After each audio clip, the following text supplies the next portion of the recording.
Good evening, gentlemen. And tonight there's breaking news in the disappearance of little Caylee Anthony. Crime scene investigators returned to the grandparents' home today, but what were they looking for? On the Record has obtained information you will not hear anywhere else about why investigators were at the house and what may have happened to little Caylee. Now, Caylee's grandparents go on the record in a few moments, but first Mark Fuhrman is on the ground and is tightening that timeline about exactly when little Caylee might have disappeared. On June 15th, Father's Day, Caylee's grandparents saw Casey and little Caylee. June 16th, George and Cynthia still have Caylee and Casey in the house, and at about 12:50, Casey leaves with Caylee from the Anthony residence. Cindy's already at work, the mother of Casey is already at work. George leaves at approximately 2:30 p.m. that day. Now, what we're learning here is that this timeline is tightened up to June 16th, and now we can even tighten up just exactly what kind of activity was actually going on that afternoon.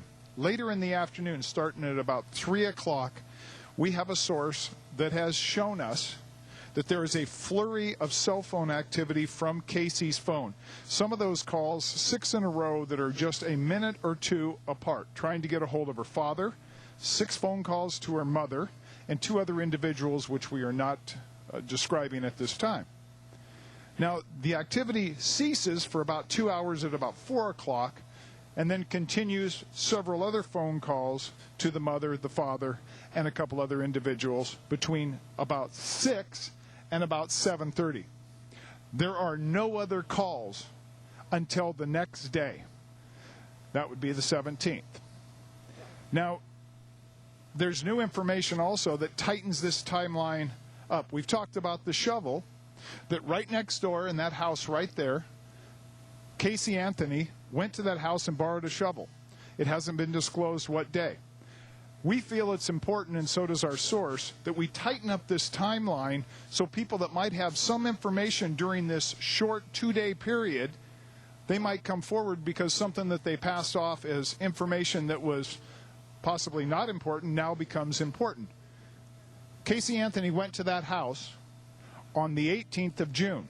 So the 18th of June, we have the shovel that is borrowed next door from Casey Anthony, and then we move backwards.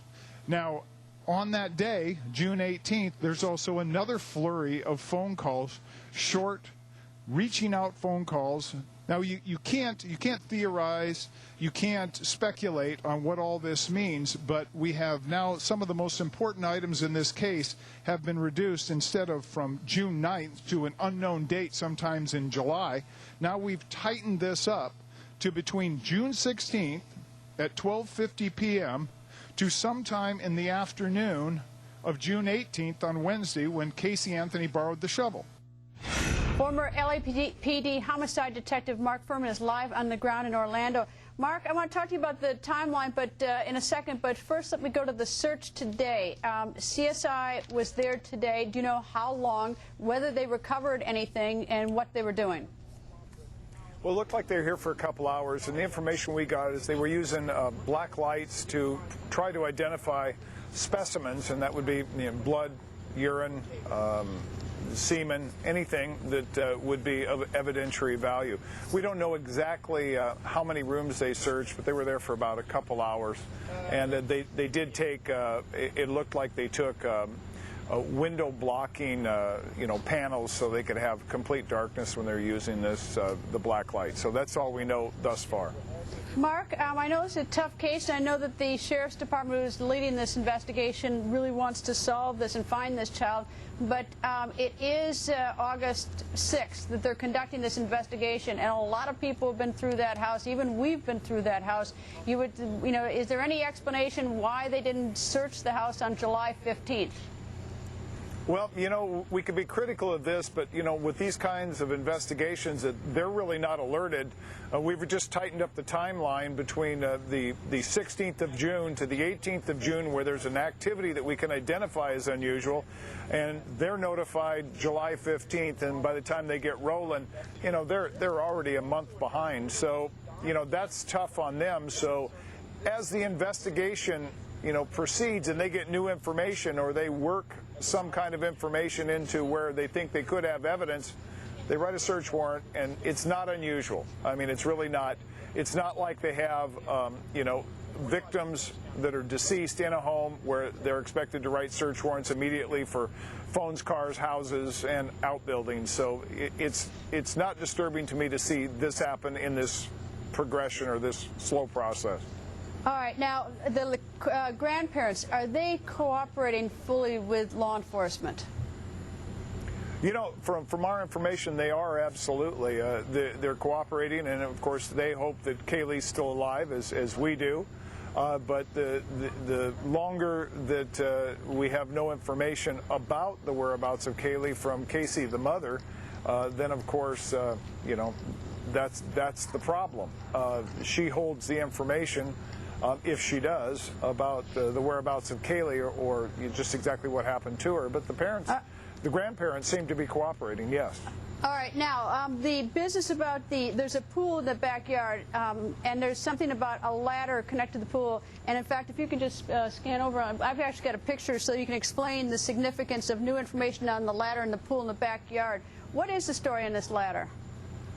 Well, it's interesting. The grandparents are telling me that on the 16th, when Casey and Caylee are leaving that morning at 12:50, the previous night, Cynthia, the grandmother, and Casey swam in the pool.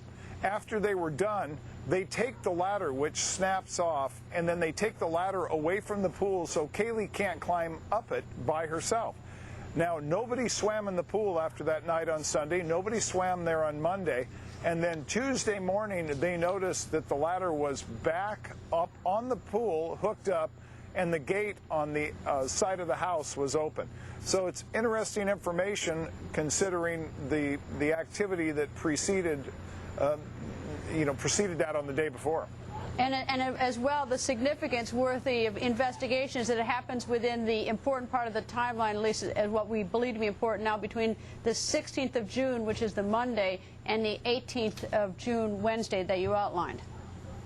Absolutely, and I think there's something to be noted here, that these calls were unanswered, and this flurry, the way it was described, the flurry is one call after another, separated by a minute and a half, going to the same person, a different place, a home, a business, a cell phone, and just constant, and it keeps up, and there's no answers. And then all of a sudden the activity stops and there's a gap. And the same kind of activity on the 18th when Casey Anthony actually borrows a shovel from the next door neighbor. Now, there's something interesting about this, Greta, too. The next door neighbor is in the yard when she borrows the shovel, and the next door neighbor notes that she backed her car into the driveway, and he never saw her do that before. Unusual, possibly, connected, possibly, but he still noted that. So it's interesting how these things all kind of tie in together in a very suspicious series of events. Indeed. Mark, thank you.